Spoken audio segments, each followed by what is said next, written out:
All right, welcome on in everyone to this episode of First CSP, the channel dedicated to bringing you the first council shoulder patch issues from each council in Scouting America, both past and present.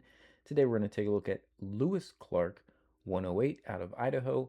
This council was originally formed in 1945 when it was chartered and lasted up until 1992 when it was absorbed by Inland Northwest 611.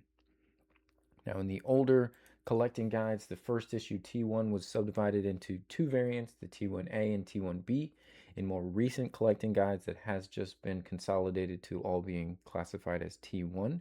But we will go ahead and show you the differences. So starting on the patch table here, we have the T1A with its white border, dark blue sky, and white letters.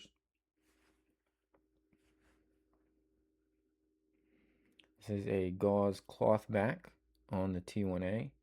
And the difference between the T1A and the T1Bs is going to be the color of the background.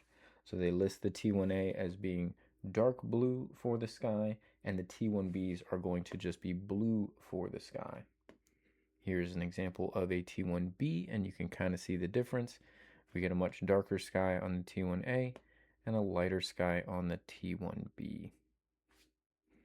This T1B also happens to be a gauze cloth back, although there's some kind of coating there. It's very light.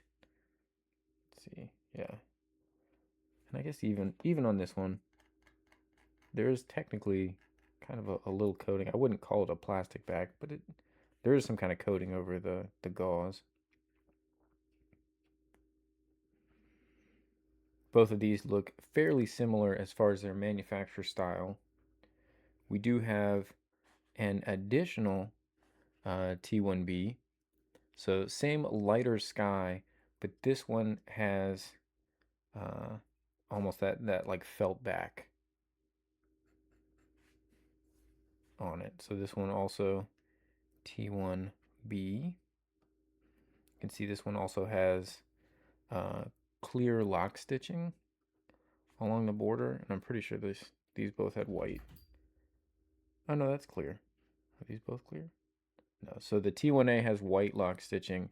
Both of these T1Bs do end up having the clear lock stitching. It might be kind of hard to see with all the colors in here, but if you look in closely, you would see that is clear lock stitching attaching the borders for both of these T1Bs.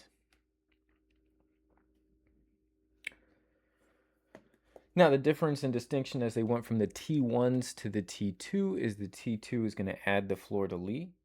The T2 also was formerly divided into A and B, again with the dark blue and blue sky. This, we do believe, would be a T2A, so it has the darker sky, but the main distinction now is that we've added the white fleur-de-lis to the design. This one is now a more traditional plastic back. Again, with the darker sky, this would be a T2A, but again, all of these have now just been classified in more recent guides as just T2s. We don't have the lighter T2B to show you today, but gives you a little bit of an idea, just the distinction between the T1s and then the T2s with the fleur-de-lis. So there you have it, the first issues for Lewis Clark. In all the guides, this is hyphenated. It's not hyphenated on the actual council patches themselves, but it would be Lewis-Clark for the council 108 out of Idaho. Hope you guys have enjoyed this episode of First CSP. We'll be back again tomorrow with another brand new episode of First CSP.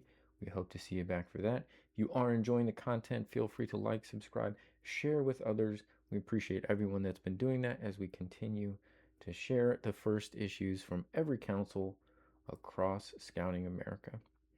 Thank you all for tuning in, and we'll see you on the next episode.